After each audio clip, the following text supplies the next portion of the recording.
네, 안녕하세요. 백두산 금융연구소의 백두산입니다. 8월 5일, 오늘 워낙 그 날이 날이다 보니까 한편 또 올려볼까 하는데요.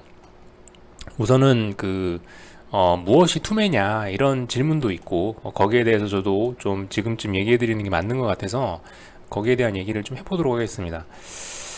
투매라는 게 일단은 말 뜻은 그거죠. 무서워서 시장 참가자들이 다 같이 주식을 팔아치우는 패닉 셀링, 영어로 치면 아마 패닉 셀링일 겁니다. 공포에 떨려서 주식을 파는 게 투매입니다. 투매. 근데 이제 사실 지금까지 저는 이제 몇 년 동안 사실 주식이란 게 그렇거든요. 투매와 오버슈팅, 나중에 많이 올라가지고 오버슈팅 나오는 거하고 투매, 요거 두 가지만 명확히 볼 수 있으면 사실 평생 굶어 죽을 걱정 없이 떼돈 버는 거거든요. 근데 문제는 이게 아시다시피 주식이란 게 예술의 분야이기 때문에 이건 솔직히 답이 없습니다. 사람마다 좀씩 다를 수 있어요. 근데 이제 제가 지금까지 봐온 바로는 여러 가지 제가 지금까지 이렇게 경험상 이쯤 되면은 투매라고 얘기한다. 그리고 이런 때 이제 반등이 시작된다. 이런 때 시장이 꺾인다. 라고 얘기하는 그런 기준들이 몇 가지가 있긴 합니다. 그런 기준들 우선은 여러 가지가 있습니다. 여러 가지가 있는데 제가 좀 최근에 좀 중요하게 보는 건 요겁니다. 우선은 상승 종목수, 하락 종목수입니다. 상승 종목수, 하락 종목수. 특히 코스피 말고 코스닥 시장의 상승 종목수와 하락 종목수 보시면은 일단은 제가 봤을 때 투자 심리 파악에는 이게 제일 좋은 것 같습니다. 그래서 통상적으로 어떤 투매다 싶은 날은 뭐냐면요. 이렇게 여기 작아서 잘 안 보이시겠지만 읽어드리자면은 예를 들면 7월 9일 날 상승 종목 88 종목, 하락 종목 1182 종목 이런 날. 최소한 저도 이걸 구체적으로 수치화 시키진 못하겠습니다만은 그때그때 다르기 때문에 최소한 하루에 상승 종목이 100종목도 안 돼요. 코스닥 시장에서. 그래야 일단은 투매의 한 조건이 맞는 것 같습니다. 상승 종목수 100개도 안 되고 하락 종목수가 그러면 1100개에서 1200개 정도 되거든요. 그러니까 그런 게 일단 하나의 조건인 것 같고요. 또 하나는 옵션 시장입니다. 옵션 시장. 옵션 시장. 여기 콜옵션, 풋옵션 써 있죠. 옵션이라는 상품이 아시다시피 여러분들 이런 예를 들자면요. 내가 기름값이 오를 걸 알아요. 그러면은 기름값에 직접 베팅을 해도 되지만 기름값이 오르는 걸 알면 어차피 정유사들 주식도 오를 거 아닙니까? 그러니까 기름값 오르는데 기름값을 직접 베팅하느니 차라리 정유사 주식을 사고 무슨 말씀이신지 아시죠? 레버리지가 더 강한 상품을 하는 경향이 있단 말입니다. 사람들이. 근데 옵션 같은 경우는 뭐예요? 레버리지가 가장 좋은 상품이죠. 오늘도 현재 보시면 콜옵션이 이거는 완전 걸레짝이 되네요. 85%까지네요. 이거는. 그러니까 보시다시피 하루에 반토막과 더블을 밥 먹듯이 하는 게 옵션 시장이기 때문에 이 옵션 시장의 수급은 또한 시장의 투자 심리를 알아보는 데 굉장히 좋습니다. 그래서 통상적으로 옛날 같은 경우는 콜옵션, 풋옵션 쪽에서 개인들의 하루 순 매수량이 100억, 200억 단위로 올라가는 그런 날들이 있어요. 그런데 거기다 더해가지고 어떤 지수의 급락이나 급등이 동반된다면은 그것 또한 어떤 하나의 좀 중요한 투매나 어떤 오버슈팅, 어떤 변곡의 사인으로 사용을 할 수가 있습니다.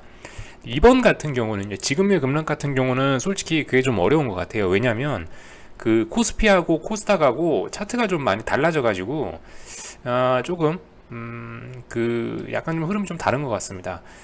코스피 같은 경우는 삼성전자 반도체 빨로 해가지고 수급이 워낙 좋기 때문에 보시다시피 그죠? 굉장히 강한데 코스닥 같은 경우는 진짜 바닥이 없죠.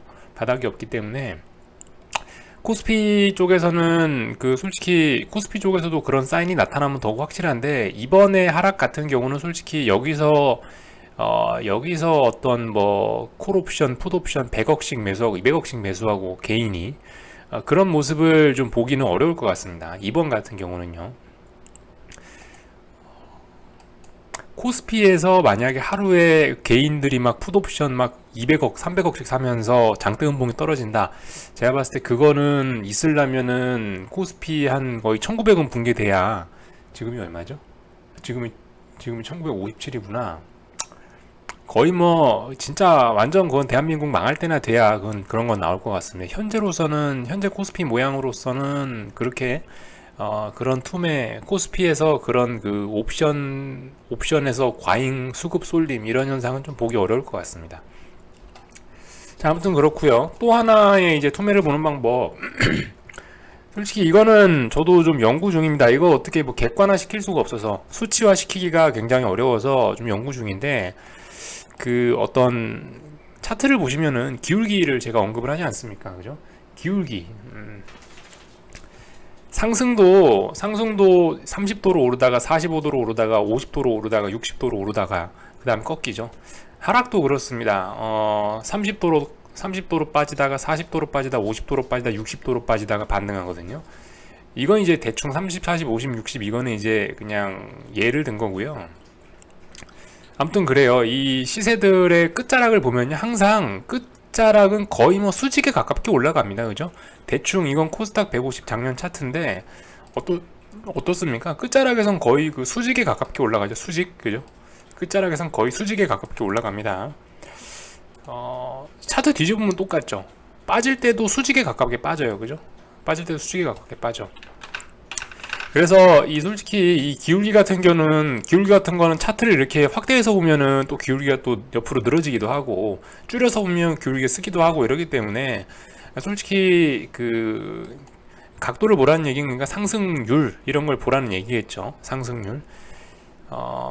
그래서 사실 그 한 세 가지 정도 이렇게 얘기를 했는데, 솔직히 좀 이건 뭐 제 기준일 뿐입니다. 정석이라는 건 없죠. 다만 이제 제가 지금까지 얘기한 이 세 가지 정도 지표, 이런 것들이 중첩돼서 같이 일어난다면 조금 더 신뢰성은 좀 높을 거라고 생각이 됩니다. 예를 들면 여기에 이런 것도 쓸 수가 있죠. 예를 들면은 뭐 달러는 빠지기 시작했거든요. 달러는 빠지기 시작했는데 뭐 우리나라 환율은 이렇게 튄다든가 뭐 이런 것들.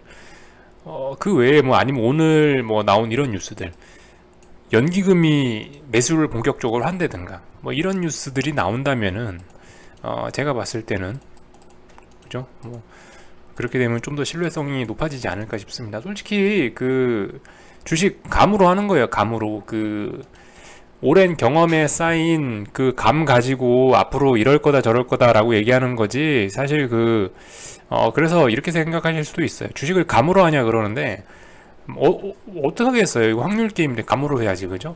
물론 데이터를 밑바탕에 깔긴 까는데, 그렇지만은 뭐 감이란 부분을 절대 제외해 놓고 주식이라는 게 돌아갈 수가 없습니다. 오랜 경험에서 나오는 감이 제일 좋은 거고요.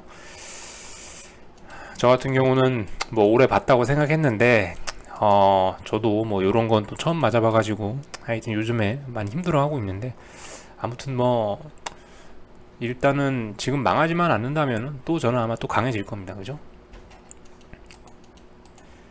또 하나 참 뭐 이거는 제 그냥 이제 근거는 없는 얘기고 하는 얘기인데, 코스닥 시장 같은 경우 그 작년 1월 달에 서킷 브레이크인가 사이드칸가 한번 걸렸었어요. 1월 12일 날 지수 8% 오르면서 이런 게 기억이 나는데, 여기 보시면은 오늘 코스닥 지수 지금 현재 마이너스 한 5% 정도 찍었습니다.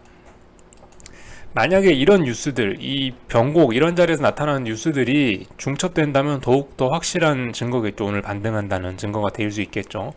예를 들면은 뭐 정부에서 공매도를 뭐 금지한다는 조치를 한다든가, 연기금이 매수에 나선다든가, 아니면은 뭐 코스닥이나 코스피 지수가 서킷 브레이크나 사이드카가 걸린다든가, 이런 조치가 나오면요, 여러분들 이거는 사실상 거의 확실합니다. 거의 확실해요. 어쨌든 방금 말씀드렸다시피 주식시장 이 자리에 와서는 이제 논리와 이성이 통하지 않는 자리입니다.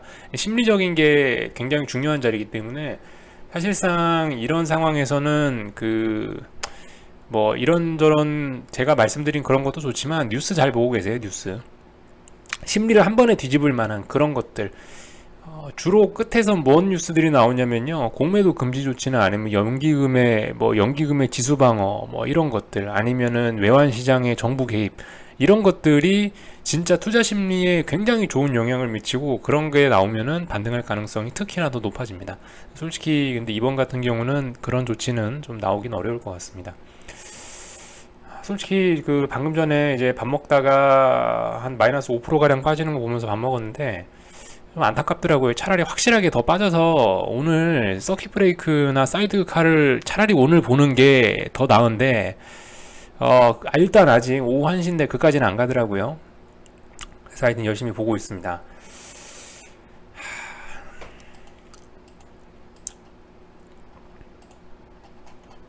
하여튼 지금 말씀드린 그런 내용들에다가 본인이 뭐 알고 계신 그런 경험들 더 추가하셔서 보시면은 좀 더 확률이 높아지겠죠. 네, 얘기는 여기까지만 하겠습니다. 방송 마치고 또 하여튼 내일은 아니면 오늘 저녁 그죠? 요즘 시장이 워낙 바쁘다 보니까 하여튼 뭐 할 말 있으면 또 녹화하도록 하겠습니다. 이번 편은 여기서 마칠게요.